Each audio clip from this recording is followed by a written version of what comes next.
नमस्कार दोस्तों, स्वागत है आप सभी का मेरे YouTube चैनल लॉ इजी में। मैं advocate and law lecturer Pankaj Wadhwani आप सभी का स्वागत करता हूं। और कानून को आसान भाषा में समझने के मेरे इस YouTube चैनल में हम लोग अलग अलग टॉपिक्स के ऊपर चर्चा करते हैं। और आज हम एक महत्वपूर्ण विषय को लेकर एकत्रित हुए हैं और इस विषय का नाम है चेक बाउंस केस, चेक अनादरण के मामले। अभी कौन से मामले होते हैं? चेक बाउंस के केस या डिसऑनर ऑफ चेक आप लोगों ने सुना ही होगा। आजकल जिस प्रकार से बिजनेस ट्रांजैक्शन बढ़ते जा रहे हैं, व्यापारिक गतिविधियां बढ़ती जा रही है, वैसे वैसे बैंक के ऊपर डिपेंडेंसी बढ़ती जा रही है। बैंक का लगभग हर व्यक्ति के जीवन में एक हस्तक्षेप हो चुका है। तो बैंक एक आर्थिक संव्यवहार करने वाली, मौद्रिक संव्यवहार करने वाली एक शाखा होती है।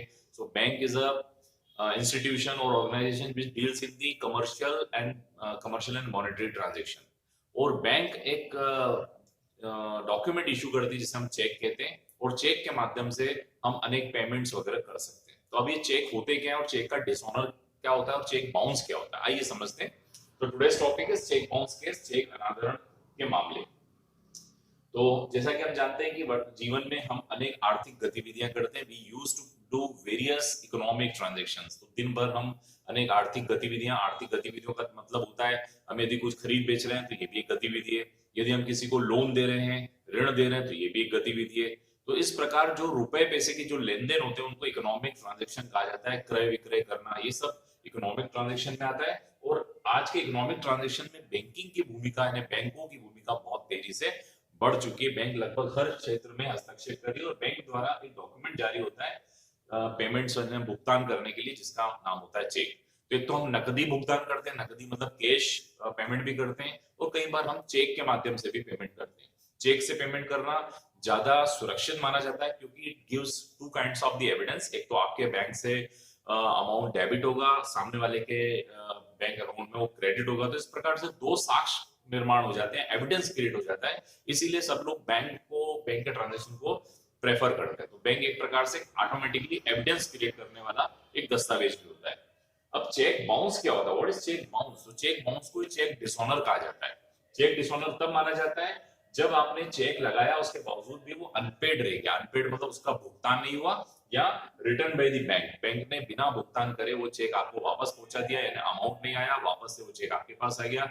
इसी को बाउंस कहा जाता है, चेक बाउंस, और इसी को डिसऑनर ऑफ चेक कहा जाता है। सो चेक डिसऑनर यानी चेक का अनादरण एक प्रकार का अपराध है। और हमारे देश का जो कानून है नेगोशिएबल इंस्ट्रूमेंट एक्ट, जिसको हम पराक्रम में विलेख अधिनियम कहते हैं, 1881 का कानून है, उसकी धारा 138 में ये एक प्रकार का अपराध है।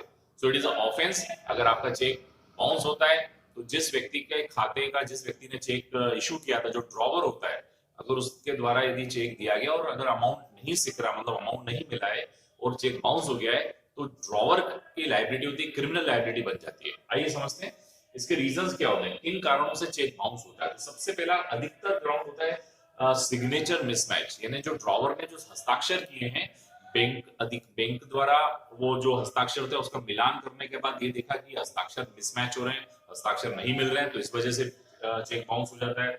ओवर राइटिंग, चेक के ऊपर यदि आप ओवर राइटिंग करते हैं, जिस व्यक्ति का नाम लिखना है वो नाम क्लियर नहीं लिखा है, अमाउंट्स को आपने ओवर राइटिंग कर दी है, इस वजह से भी चेक बाउंस होता है। एक्सपायरी ऑफ 3 मंथ, आप सभी को पता है कि पहले चेक की तारीख होती थी 6 महीने, यानी चेक पे अगर तारीख डली हुई है तो उस चेक की तारीख से लेकर 6 महीने तक वो जो चेक था वो वैलिड हुआ करता था। लेकिन अभी अमेंडमेंट के बाद 3 महीने की तारीख हो चुकी है, यानी चेक तारीख से लेकर 3 महीने तक ही वो चेक लगाया जा सकता है। अगर 3 महीने बीत गए तो आप बैंक में नहीं लगा सकते। तो 3 महीने इसकी लाइफ टाइम हो चुकी है चेक की, तो 3 महीने के बाद यदि आप चेक लगाएंगे तो बाउंस हो जाएगा, ये भी एक ग्राउंड होता है। अकाउंट क्लोज, कई बार ड्रॉवर आपको चेक तो इशू कर रहा है लेकिन उसने वहां से अकाउंट क्लोज कराया हुआ है, तो क्लोज अकाउंट का आप उसके पास चेक बुक रखी और उसने आपको चेक इशू कर दिया, और जब हम लोगों ने जब बैंक में लगाया तो पता चला कि ड्रॉवर ने तो अकाउंट ही क्लोज कर दिया है।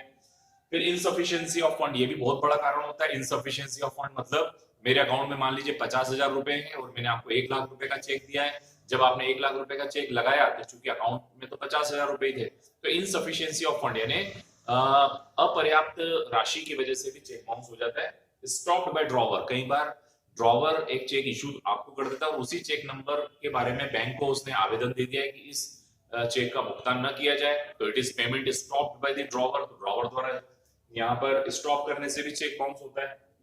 Inconsistency with the figure and words. आप सभी को पता है चेक का जो इंस्ट्रूमेंट होता है, चेक का जो आपने फॉर्मेट देखा है, रेक्टेंगुलर पेपर जो आयताकार पेपर होता है, उसमें इन वर्ड्स और इन नंबर्स यानी शब्दों में और अंकों में दोनों में हम राशि लिखते हैं। यदि ये मिसमैच होती है, यदि शब्दों और अंकों की राशि मिसमैच होती है या कुछ इनकंसिस्टेंसीज होती है तो उस वजह से भी चेक बाउंस हो जाता है।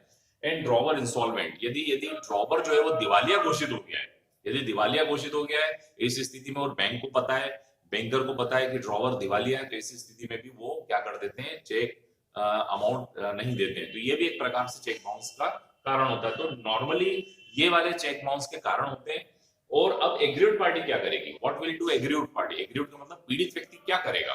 तो पीड़ित व्यक्ति कैन फाइल प्राइवेट कंप्लेंट। तो उसको कानूनी उपचार दिया गया है कि वो व्यक्ति प्राइवेट कंप्लेंट लगा सकता है जुडिशियल मजिस्ट्रेट फर्स्ट क्लास के सामने, न्यायिक दंडाधिकारी प्रथम श्रेणी के सामने, under section 138 of the negotiable instrument act. तो 138 में अपराध होता है। सबसे पहले उसको नोटिस देना जरूरी होगा, ये मैंडेटरी है। जिस व्यक्ति का चेक बाउंस हुआ है उस व्यक्ति को पहले एक लीगल नोटिस भेजना पड़ता है। चेक बाउंस होने के 30 दिनों के अंदर भेजना जरूरी है। यदि आपने 30 दिनों के अंदर नहीं किया तो आपको रीबाउंस कराना पड़ेगा। फिर से बाउंस कराने के बाद जो आपके पास रिटर्न मेमो आता है बैंक से, तो बैंक द्वारा जब रिटर्न मेमो आपको मिल चुका है उस तारीख से 30 दिन के अंदर उसको आपको नोटिस भेजना जरूरी है। एंड टाइम टू पे, और उस नोटिस में आपको 15 दिन का समय उसे देना पड़ेगा। उस नोटिस में आपको बताना पड़ेगा कि नोटिस मिलने से 15 दिन के भीतर आप भुगतान करें, अन्यथा मैं आपके खिलाफ वाद लगाऊंगा, ऐसा करके लैंग्वेज होती है। Receipt of the notice, notice मिलने से 15 दिन का समय देना पड़ेगा उसे, और उस 15 दिन में भी यदि वो भुगतान नहीं करता है तो we can go to private complaint. तो हम लोग कहाँ जा सकते हैं, प्राइवेट कंप्लेंट लगा सकते हैं। और ये प्राइवेट कंप्लेंट का भी टाइम बताया गया 30 दिन, यानी वो जो 15 दिन हम लोगों ने दिए थे उस 15 दिन होने के बाद जो डिमांड टाइम जो था वो डिमांड टाइम ओवर होने के 30 दिनों के अंदर हमें प्राइवेट कंप्लेंट फाइल कर देनी है। अगर आप ये नहीं लगाते तो भी आपका केस डिसमिस हो सकता है, फाइल नहीं होगा। और 138 यदि सिद्ध कर देते हैं 138 का अपराध होता है तो उसमें 2 साल का कारावास भी बताया गया है।